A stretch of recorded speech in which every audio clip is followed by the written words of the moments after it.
Let's bring in Democratic Congressman Adam Smith, the ranking member of the House Armed Services Committee.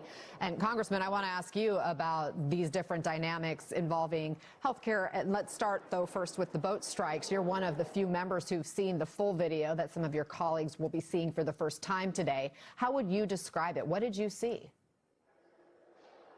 Well, we saw two people clinging to the side of a capsized boat, just the front part of that boat, the bow of the boat. Hard to tell exactly. It's been described about the size of a kitchen table. That's about right, maybe a little longer, a little bigger than that. You can't tell really what's below water. It seems likely that the boat has been split in half at this point, and they're clinging to the side of that boat. They're not armed. They have no communications devices. There's nobody for hundreds of miles around coming to them. So that's what's there, and the reason that Secretary Hegseth doesn't want to release it is because it's very damning. I mean, these two look like they are shipwrecked, and you're not supposed to kill shipwrecked enemy combatants or whatever you want to call them. So they don't want to release the video because they know if the public sees it, it's going to undercut their argument. They'd also point out Secretary Hegseth, Senator Cotton, some people have said some things that really stretch the truth of what you can see in that video. And if the public sees the video, they will know they weren't being honest, so they don't want to release it. Well, Secretary Hegseth is saying now the public won't see the full video, and here's his explanation. In keeping with long-standing Department of War policy, Department of Defense policy, of course we're not going to release a top-secret, full, unedited video of that to the general public. HASC and SASC and appropriate committees will see it, but not the general. What do you make of that answer? I mean, you're saying the American people need to see this video. The Secretary Hegseth is just flat, well, being very dishonest. And he doesn't have much an affinity for the truth. I always like to point out, he's the Secretary of Defense, not the Secretary of War. The law is very clear on that. He can't simply make that up, but he's making this up too. They have released the strikes, what, 15, 20 different strikes of videos?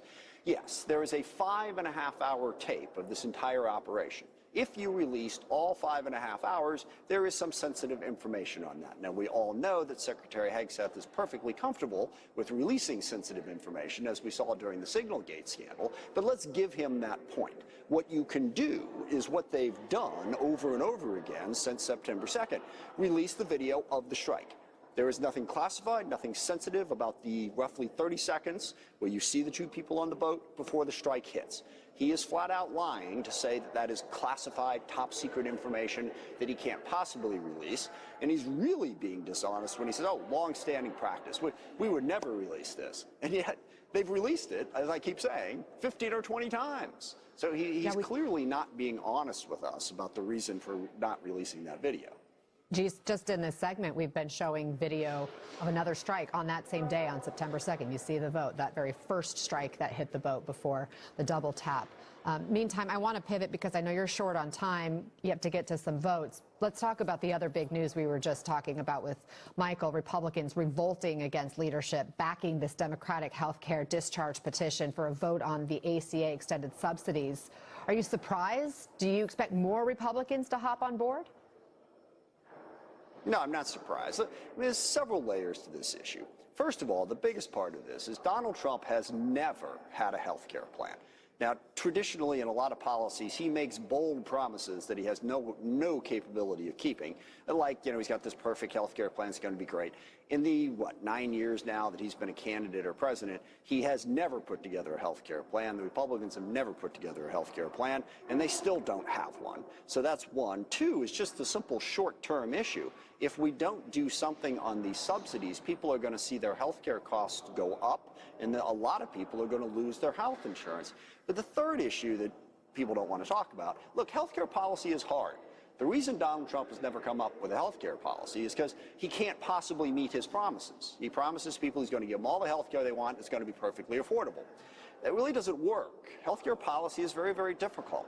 We do not have enough money to cover all of the health care that people want or need. You have to come up with a smart policy, which they have been unwilling to do. But right now, in the short term, let's help people pay for their insurance so we don't have hundreds of thousands or millions of people knocked off of health insurance and millions more see their costs go up exponentially. So if this discharge petition has the numbers needed to force a vote, how soon could that happen? Not till January.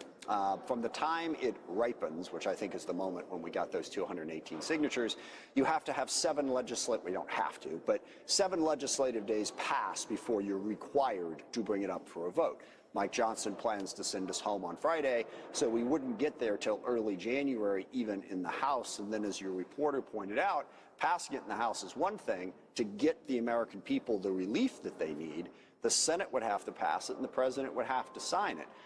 And I want to make one other point on this. Mike Johnson shut down the House for 2 months when he could have been negotiating this. He waited until literally the week before Christmas to finally start talking about an issue of enormous importance to the American people. Republicans refused to negotiate on this issue for months when we could have addressed it. That's what Democrats wanted. That's why we were willing to not vote for their budget and open up the government again. This was so important, we should have addressed it. Mike Johnson and Republicans said, no, it's not even worth talking about until the absolute last minute. And that's why we're in the situation that we're in right now. We saw Republicans rebuke the speaker on Epstein. Now we're seeing it on health care. Is his speakership in jeopardy? What is the vibe, and what are you hearing behind the scenes? Well, absolutely his speakership's in jeopardy. He's clearly lost control of his caucus. But who would they replace him with? Who would be able to control that caucus? Look, I think the most important thing is the entire Republican caucus needs to be held responsible for all of the horrific stuff they've done this year, and that's about next year's election.